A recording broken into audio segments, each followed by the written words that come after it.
All right, so today we're going to take a deep dive into a case, and it's a real head scratcher. You know, it's got Hmm. twists and turns like a mountain road. Hmm. We're headed to Vincennes, Indiana. The year is 1998, Okay. and our victim is a young woman named Brooke Baker. She was only 19, a student, found murdered in her apartment. Oh, wow. The scene, it's a puzzle right from the start. No forced entry, no signs of a struggle, really. Just this unsettling silence, and Yeah. a whole lot of unanswered questions. Yeah, I mean, that right there, the lack of forced entry, that really narrows down the possibilities right away. It Yeah. suggests that Brooke knew her attacker, or at least trusted them enough to let them in. Oh, it makes you think, huh? And here's where things get even weirder. Mm-hmm. Investigators find a tiny bit of DNA evidence at the scene. It's like a whisper, a trace. They label it 137F and run it through every database they can. Yeah. Nothing, no A match. dead end. It's like this 137F, it's a ghost. Mhm. No ties to anyone, no record, no history. So they're starting with almost nothing. A DNA dead end in a murder case, it's like you hit a brick wall going full speed. Frustrating doesn't even begin to describe it. And as if the investigators didn't have enough to worry about, there's this echo from the past, something that sends chills down your spine. Uh-oh. What is it? Back in 1987, more than a decade earlier, another student in Vincennes was murdered, Lisa McCracken. Another student. Yeah, and the similarities, they're almost too much to be a coincidence. Both young women, both students, both found in their apartments, and no sign of forced entry in either case. You have to wonder, right, is there a connection? Did the same darkness fall on Vincennes twice? It's a chilling thought. It really is. Now, the FBI gets involved, and they create a profile based on Brooke's case. Cool. They say the likely perpetrator is probably a white male, also a student, someone Brooke may have known. Their theory is this might be his first kill. Hmm. So investigators start digging, following leads, looking at potential suspects, but each one turns out to be a dead end. None of them quite fit the profile. None of them quite make sense. Profiles can be helpful, sure, but they can also be misleading. They make it easy to get tunnel vision. People, especially criminals, don't always fit into neat little boxes, do they? It's a good reminder that real life is way messier than any crime drama, Yeah. but just when it seems like they're stuck, the case takes this sharp turn. Oh. Another young woman, Erica Norman, vanishes from her apartment, also in Vincennes. Another one. And guess what? She was a student at the same university as Brooke. Oh, no. No signs of forced entry, again. And here's another detail that just adds to the mystery. The water was running in Erica's apartment when they found it empty. The water was running. Yeah, That's strange. it's like a clue that leads nowhere. Almost like whoever was there wanted to make it look like she was still around. Right, so now the police are trying to figure out who was the last person to see Erica. And did they? Turns out it was a man named Brian Jones. They called him Beach. And as they dig into Jones's life, you know what they find. What's that? A connection to Brooke Baker. Oh, wow. So all these threads, these separate cases, they might actually be connected. It's starting to look that way. And now enters the prosecutor, Hal Johnston. He takes on the case and he starts interviewing Jones. I bet that was a tense meeting. Oh, you better believe it. And Johnston, he's sharp. Every question is like a calculated move. He's making sure every little detail, every word is covered perfectly so there are no loose ends, no loopholes down the line. You're smart. He's thinking ahead. He's playing chess, not checkers. Yeah.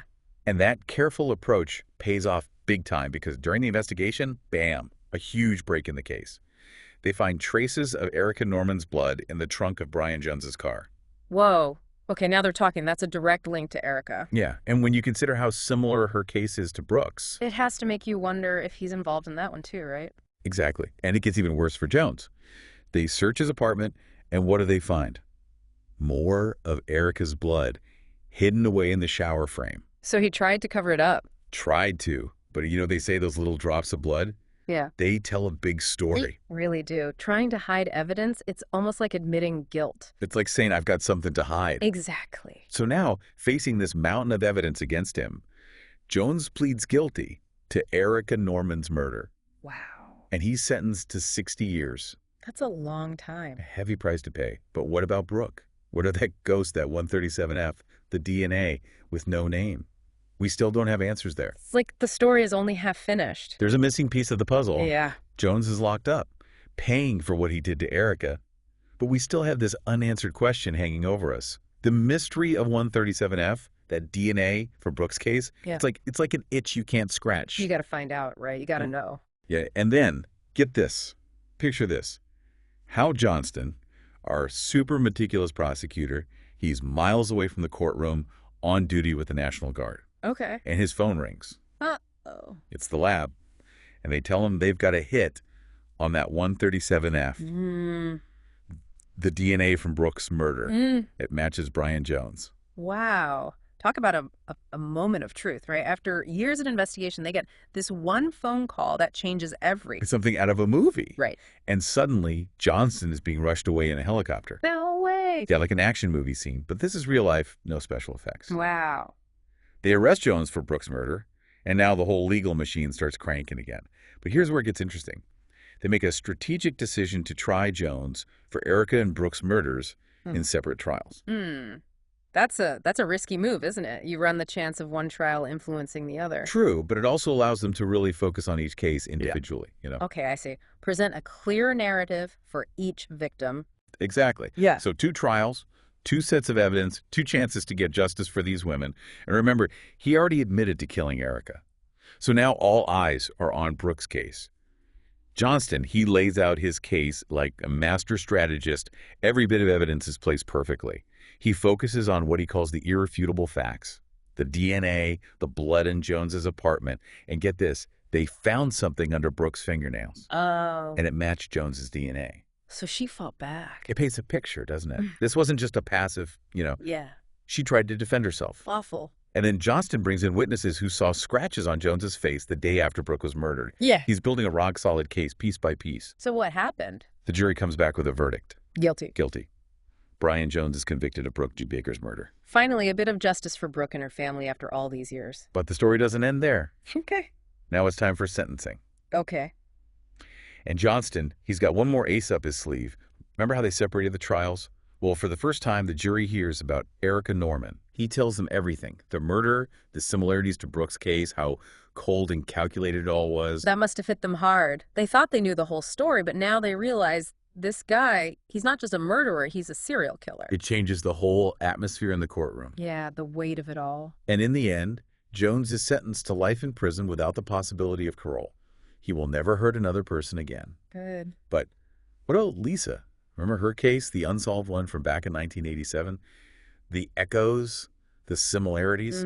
Well, years pass, Jones is behind bars, and DNA technology keeps getting better. They start re-examining those cold cases. You know, those ones that were just left unsolved. In Lisa's case. They finally get a DNA match. To Jones. No, not to Jones. A man named Jeffrey Whips.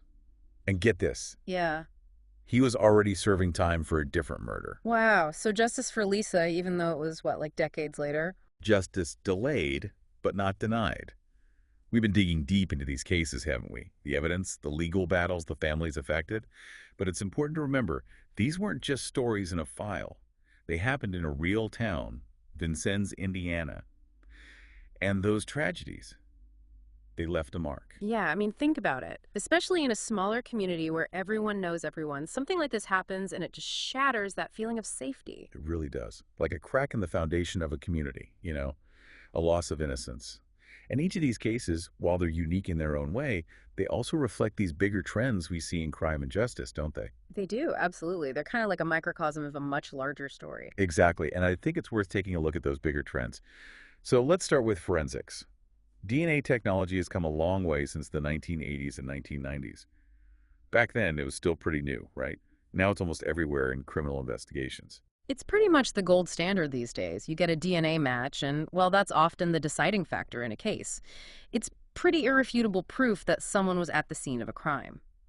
And like we saw with Lisa McCracken's case, the advancements in DNA technology are the reason they could take another look at those cold cases, give families answers that seemed impossible before. I mean, it's amazing to think about how one scientific advancement has revolutionized the way we investigate crimes.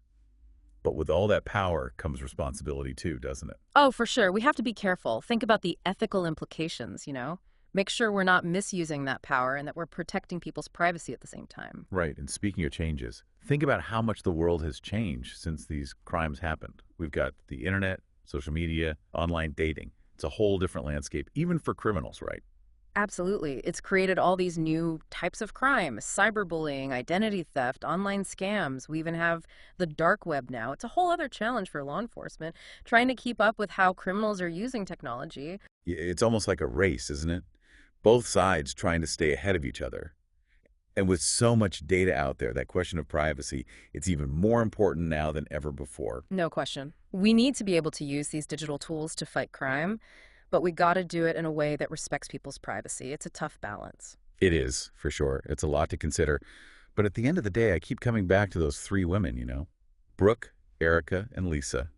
They're reminders that behind all the headlines, the evidence, the court battles, these are real people, real lives that were taken. And real families who are left picking up the pieces, trying to make sense of it all and just hoping for some kind of justice and closure. Their stories are a testament to hope, to never giving up, to searching for the truth no matter how difficult it is. And even though technology will continue to evolve, that human need for justice, for answers, for some sense of peace, that'll never change. It's the heart of the matter, isn't it? That human element. It really is. And on that note, I want to thank you for joining us on this deep dive. It's been a journey, that's for sure. A look into some dark places, but also a reminder that even in the face of tragedy, there's always hope, a search for truth, a pursuit of justice. Yeah, and before we go, I'm left thinking, what if we didn't have these advancements in DNA technology? What would have happened? It really makes you appreciate the power of science to change the way we seek justice. It's a powerful thought, isn't it?